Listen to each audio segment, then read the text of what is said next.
I used to think family rejection hurt the most when it was loud, arguments, shouting, broken plates. But I learned something worse. It's when it's quiet, when the rejection comes wrapped in fake politeness. Every Christmas, my mom would call. "Rose, we'd love to have you, but the guest rooms are already full. You understand, right?" Of course, I understood. I always did. My sister Julia's family always got the rooms, her husband, her kids, even their golden retriever. Me, divorced mother of 2. Apparently, that came with an invisible sign: do not include. For years, I smiled through it. I sent gifts, called on Christmas morning, and tried to be grateful when they sent me photos of everyone sitting around the fireplace. My kids' stockings missing from the mantel. But something inside me broke the year my youngest, Emma, said, "Mommy, Grandma doesn't like us enough to make space." That night, while they slept, I cried quietly on the kitchen floor. Then I made a decision. If they wouldn't make room for me, I'd make one so big they'd choke on their own excuses.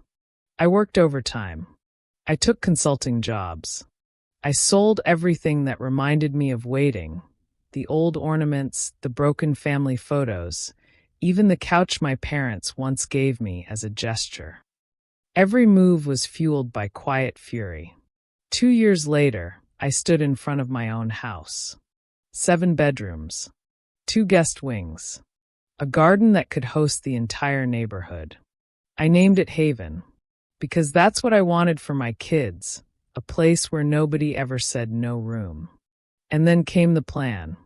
That year, I sent my family an invitation. Christmas at Haven, everyone's welcome. No need to bring anything. I've got everything covered. Of course they came. They couldn't resist seeing what the forgotten one had built. When they arrived, my mother stepped into the foyer and froze. "Rose, this is incredible," she whispered, looking around the marble floors and chandeliers. My sister's eyes darted around, calculating the cost. Her husband gave me that awkward smile rich people give when they realize they underestimated you. Dinner was perfect. Too perfect. The music, the food, the laughter, all arranged by a professional event planner I hired for one night only. Then came dessert. I stood up, holding a glass of wine. "I just want to thank everyone for coming," I said calmly. "It's nice to finally have enough room for everyone." A pause. A long, uncomfortable silence. Then I turned to my mother. "Oh, by the way, I should mention, I had the guest rooms labeled. Julia and her family are in room B. You'll find it smaller than usual. Fitting, don't you think? It's about the size of the space you always had for me." My sister's face went pale. My mother looked down, unable to meet my eyes. "And as for me," I continued, "I'll be staying in room A. The one with the biggest bed. The one I never got." That night, while everyone was asleep, I took their old family photo, the one that used to hang in my parents' living room, where my kids were never included, and placed it in the guest hallway. Under it, I hung a new frame, reserved for the family that never had room for us. When they left the next morning, my mother hugged me tightly, her voice trembling. "You really didn't have to do all this, Rose." I smiled. "Oh, I did, Mom. I just wanted you to feel what it's like to finally have enough space." Moral of the story.